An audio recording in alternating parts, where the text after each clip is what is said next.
I'm Gustavo Oderich. I'm Chief of Vascular Surgery and Endovascular Therapy at Baylor Medicine. For a patient to be a candidate for an endovascular stent procedure, you have to have adequate anatomy. That's the critical part of it.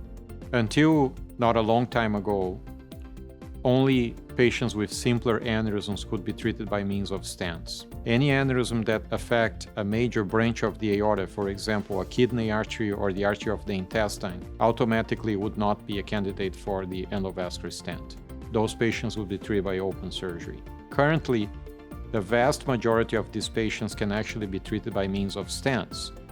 You do need a special type of stent that's called either a fenestrated stent or a branch stent, and that allows us to connect these side branches of the aorta into the stent system and completely exclude the aneurysm. Baylor is one of the few hospitals in the country, in fact the only one in Houston, that has access to a wide platform of stents that are not yet commercially available in the United States. We have a large research program for over 10 years that allows us to get access to off-the-shelf stents that are not yet approved by the FDA, or custom stents that are made specifically for the patient. The advantage of having manufactured technology is quality control.